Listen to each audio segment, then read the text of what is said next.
Hello and welcome back guys as we do yet another great video. There's this issue which at some point we had to talk about. There has never been a better time to do it guys. This video is about poverty and the poor. So let's get started. And before we start, we may ask, what does statistics have to tell us about poverty?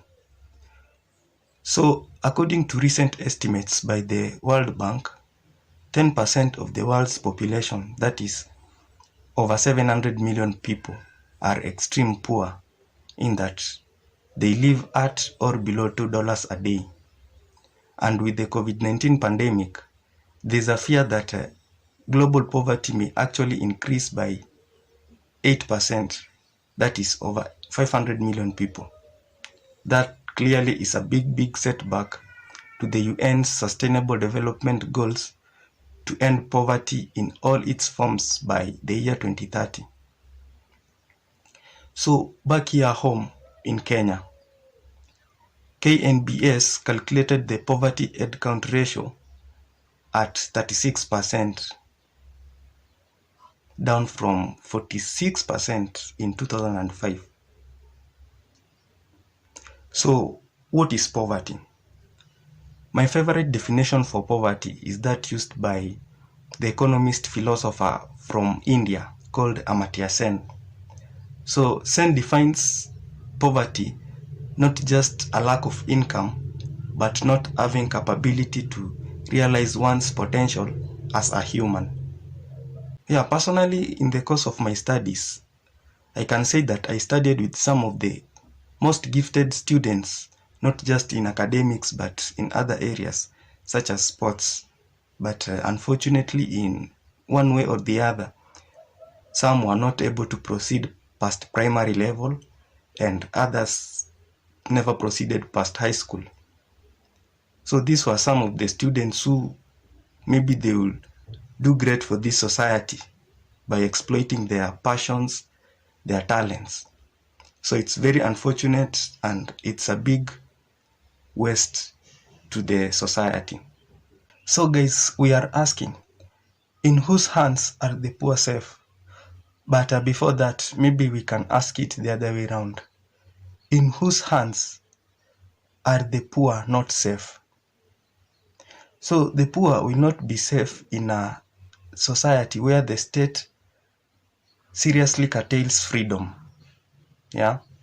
If you are to cross the borders of our country, Kenya, today, you'll be surprised to learn that there are areas where people do not have freedom to even air their grievances. The plight of the poor can't be discussed.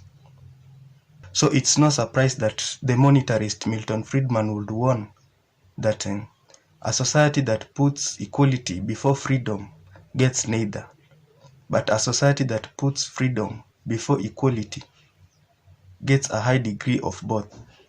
So freedom is very important in any given society. The poor will also not be safe in the hands of a state which goes on a borrowing spree only to end up financing short-term and sustainable programs such as public works for the unemployed.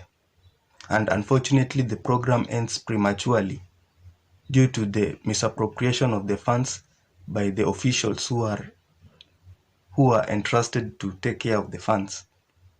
So the problem comes when the debt needs to be serviced. The high cost of living, unemployment, and all other economic hardships.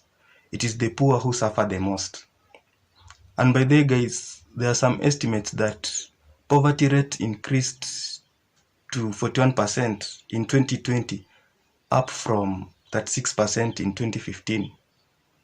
This can be attributed to, of course, COVID-19 pandemic and other vices in our society which are well known, such as corruption. So now, in which type of society are the poor safe?